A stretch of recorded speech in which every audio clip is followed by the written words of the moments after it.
My name is Riley Ford, and I am 33 years old. My family shattered my world when they believed my older sister's vicious lie that I'd thrown away my law school dreams for a dead end life, cutting me off without a second thought. It left me isolated, heartbroken, fighting to rebuild alone. The betrayal hit its boiling point during a quiet family brunch at our old house in Atlanta, Georgia, where we'd gathered for what was supposed to be a simple catch up after my first big case win as a junior attorney.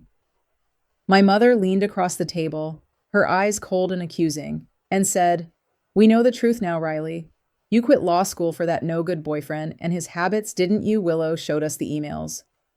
My father nodded silently, his agreement like a knife twist in my gut, while my older sister sat there smirking her words, poisoning everything I'd worked for. The room spun as their silence sealed my erasure from the family. No questions asked, no chance to defend myself. I felt the weight of years of being overlooked crush me. But in that moment, I straightened up, grabbed my coat, and walked out the door without a word, vowing silently that this wouldn't break me, it would redefine me. But little did they know. That exit was just the spark for a reckoning none of us could escape. If you've ever had your family turn on you based on a lie drop, a comment below. How did you handle it? I'd love to hear your stories. Growing up in Atlanta, our family home was this modest 2-story in a quiet suburb, the kind where everyone knows your business but pretends not to. My parents, Karen and Thomas Ford, were solid middle-class folks. My father managed a logistics warehouse downtown, always preaching about hard work and keeping up appearances, while my mother handled accounts for a small real estate firm, the type who believed obedience and a good reputation were everything.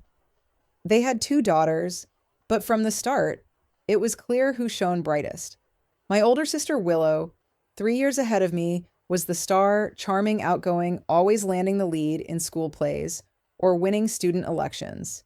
She'd chat up anyone at holiday dinners, making the room laugh, and my parents ate it up. Me, I was the quiet one, buried in books about history and debate club arguments, dreaming of becoming a lawyer to fight for underdogs. I wasn't loud or rebellious. I just faded into the background. There's a quiet pain in being invisible, not forgotten exactly, but never truly seen.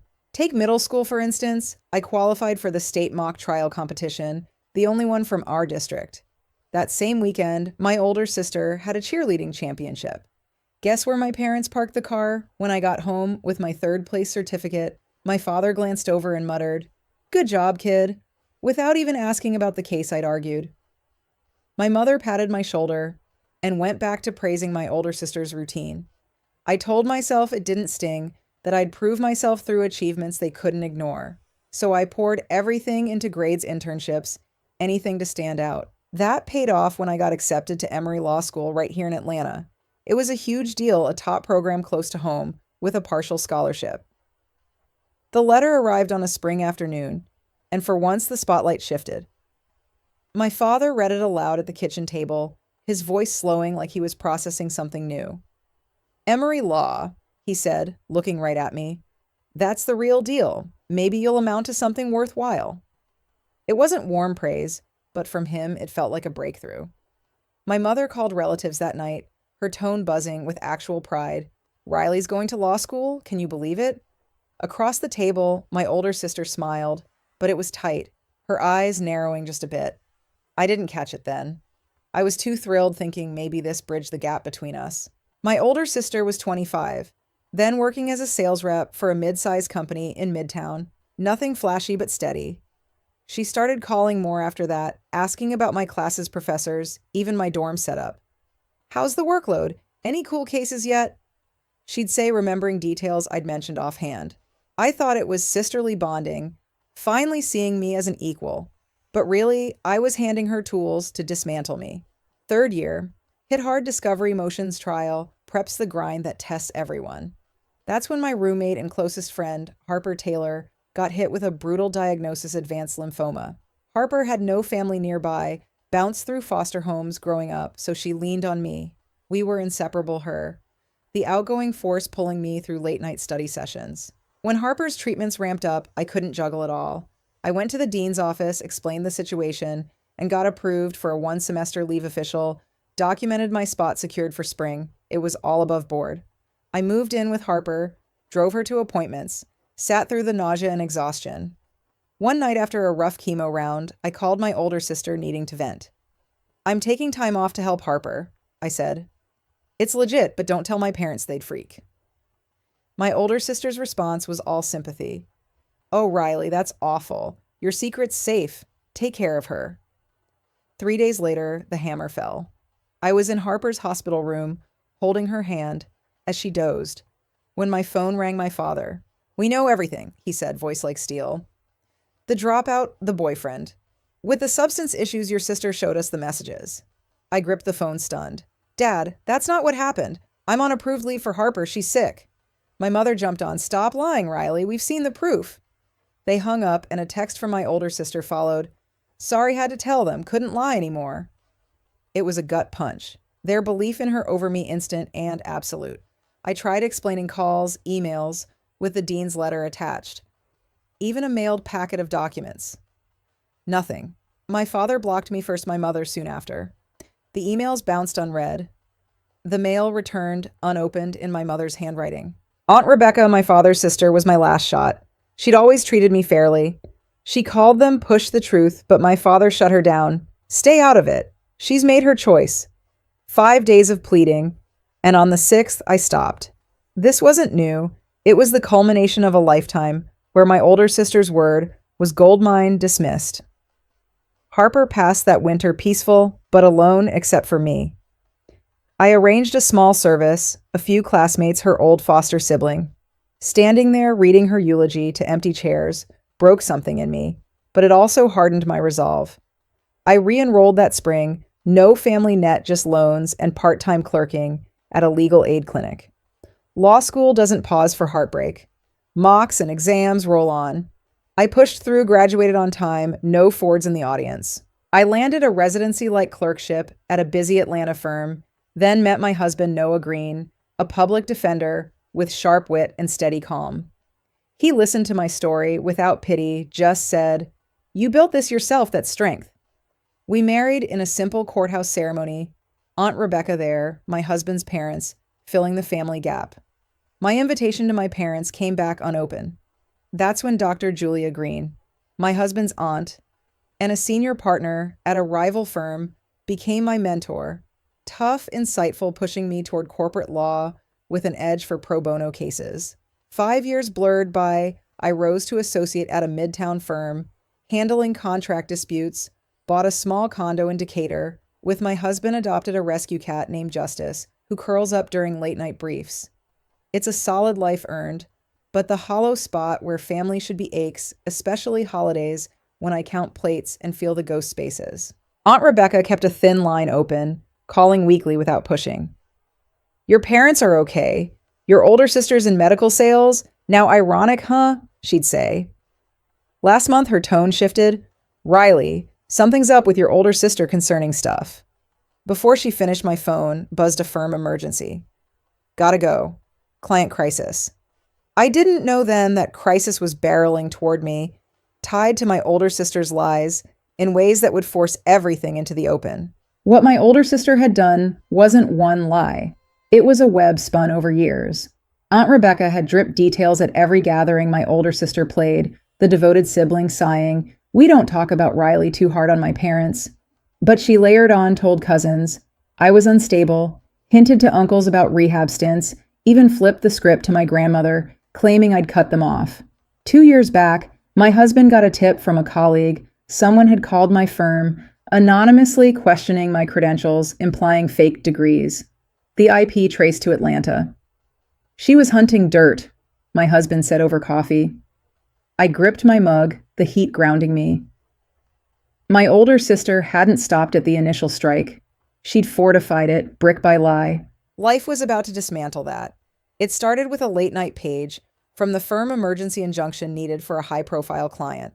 I rushed and prepped docs, but as I filed the opposing counsel's name, jumped out Willow Ford, representing a pharma company, in a dispute over faulty devices. My heart slammed, our paths crossing professionally. Her the sales rep turned consultant witness. The case escalated fast, heading to a mediation hearing downtown. I didn't back out. This was my turf now. The morning of I walked into the conference room, suit sharp badge, reading Riley Ford Esquire, Associate Counsel. The mediator called order, and there she was, my older sister polished but tense, flanked by her team. My parents were there too. Unexpectedly witnesses for her side, I learned later. My mother's eyes widened as she read my name on the docket. My father gripped her arm, face paling. You're the lawyer. My older sister stammered, color draining. I nodded coolly. Lead on this case. Let's proceed. The mediation turned brutal. Her company's devices had caused harm, my client's evidence solid. My older sister testified, but under cross her inconsistencies cracked. I pressed gently but firm.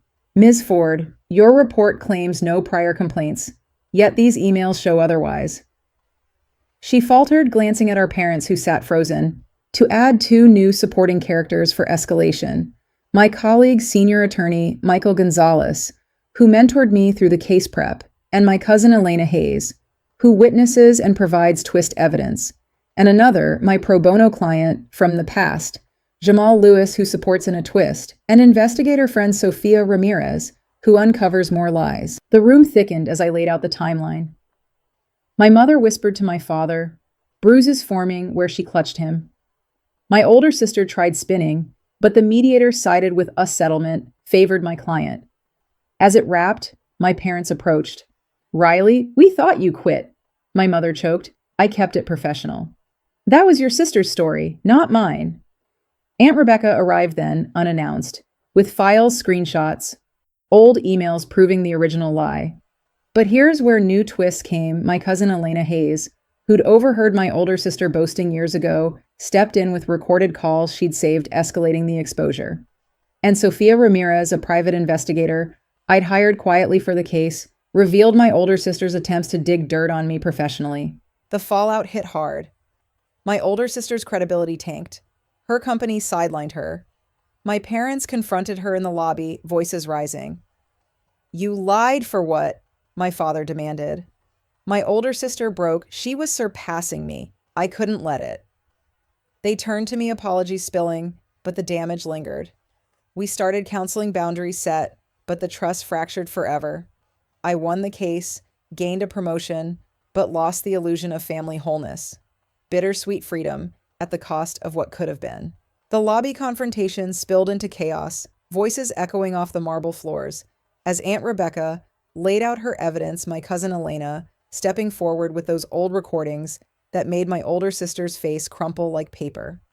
Sophia's report sealed it, showing my older sister's digital footprints in trying to sabotage my career, and in that moment, the family's foundation cracked wide open. My parents turned on my older sister. Then, my mother's voice sharp. For the first time I could remember, how could you do this to your own sister? We believed you cut her off because of you. My father, usually. The enforcer just stood there, face ashen, muttering, we let this happen. My older sister tried to deflect tears streaming. I was scared she'd outshine me, make me look like nothing.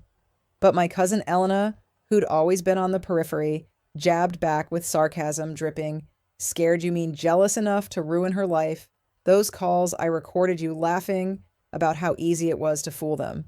Sophia, the investigator I'd brought in quietly, for case leverage, added coolly.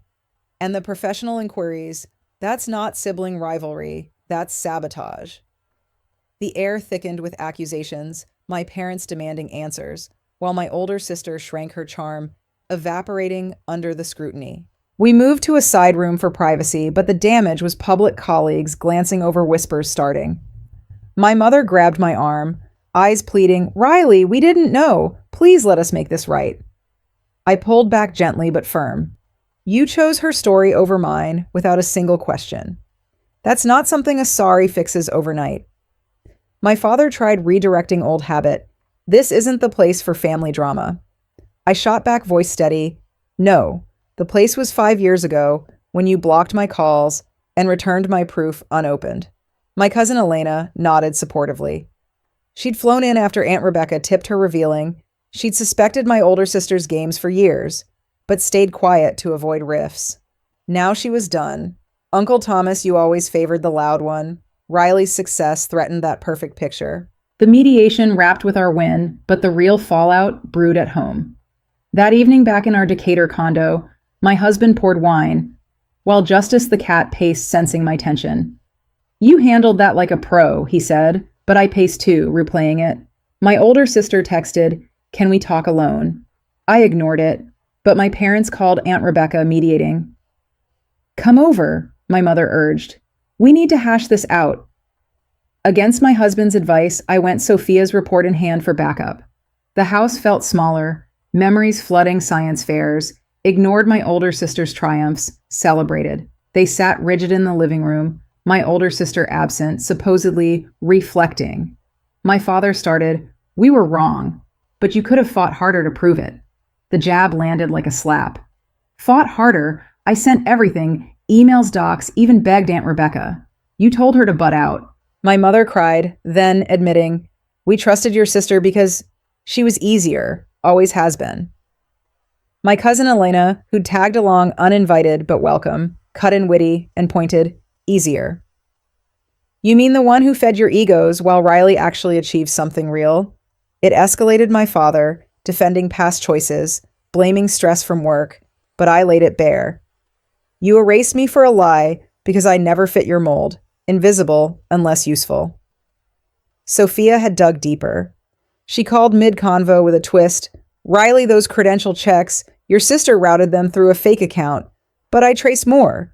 She spread rumors to mutual contacts trying to tank your bar admission years back." I put her on speaker, the room going silent as evidence mounted.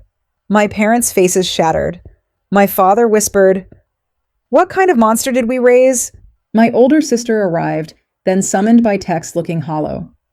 "I didn't mean for it to go this far," she said, but her eyes flicked, calculating. I confronted, "You called my school, tried revoking my leave, faked docs about Harper," she crumbled. "You were going places I couldn't. I panicked." My mother turned on her, "Panicked, you destroyed your sister." The argument piqued, voices overlapping. My father, admitting pride blinded him, my cousin Elena, exposing family whispers my older sister had fueled.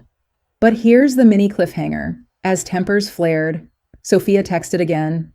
"Found something bigger. Your sister's involved in her company's fraud case.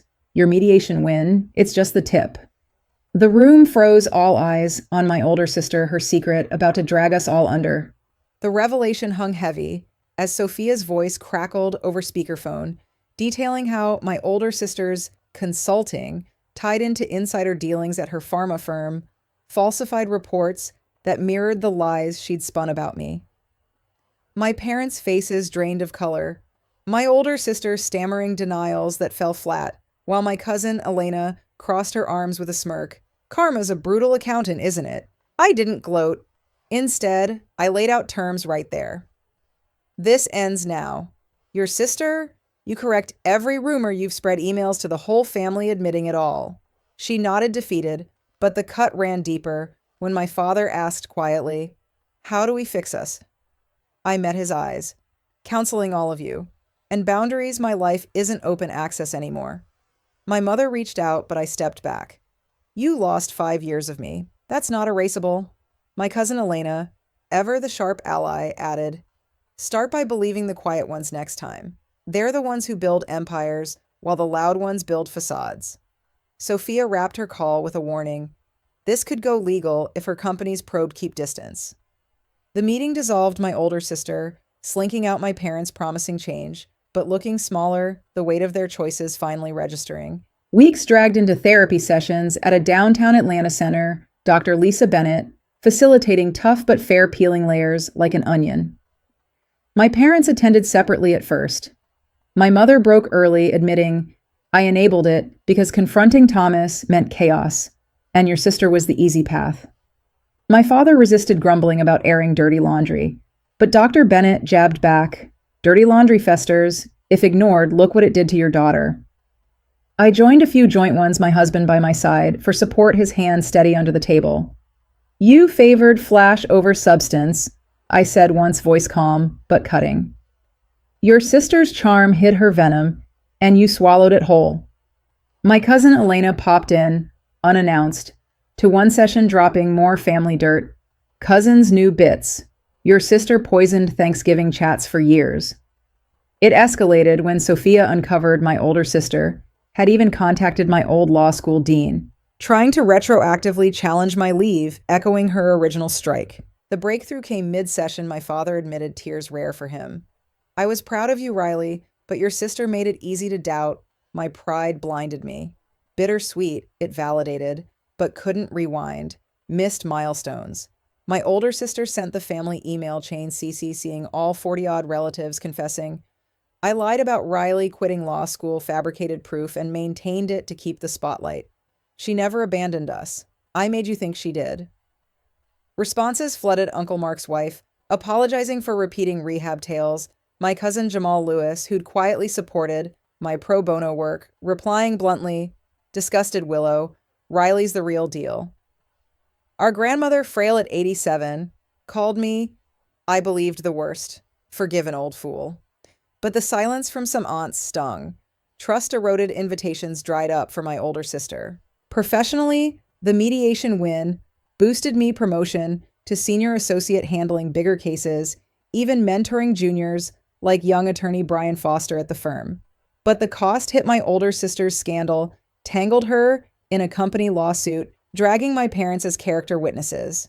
They stood by her minimally, but the stress aged them. My mother's health dipped mild anxiety, turning chronic. We pay for our blindness, she said over coffee, one strained visit. I set rules. No unannounced drops therapy. Mandatory for contact. My husband and I hosted a small dinner, Jamal joining, as buffer his presence, a new anchor, he'd become a friend through shared legal circles, witnessing my rise. Your family's loss was the bar's gain, he quipped, lightening the mood. Yet the victory felt partial. I achieved justice in exposing the lies, rebuilding on my terms, but lost the uncomplicated family dream forever. Holidays now mix awkward progress, my parents at our table trying, but shadows linger. My older sister's therapy unearthed her insecurities, but our bond-fractured meetings stiff her scar from the fallout, a constant reminder. My cousin Elena's twist helped heal rifts with extended kin. Sophia's digs ensured no more sabotage, but the isolation of those cut-off years echoes. I chose myself, gained respect, but at the price of innocence, knowing blood can betray deepest. One crisp February morning, snow dusting Atlanta unusually, I brewed coffee as the doorbell rang. My parents on the porch, my father holding fresh orange juice. Awkwardly, my mother with her pecan cookies. The ones she'd bake for my older sister's events, never mine. Come in, I said, voice even. My husband handed mugs. Justice purred around ankles. My father cleared his throat. Can I set the table? A small ask, but from him monumental. 4 plates clinked down carefully. My mother hugged me briefly. No words, just holding on. It's not the fairy tale fix, but real imperfect steps forward, amid irreversible scars. If this story hit home, especially the bittersweet cost of standing up, share in the comments. Would you risk the loss for the truth? Thank you for listening to my story.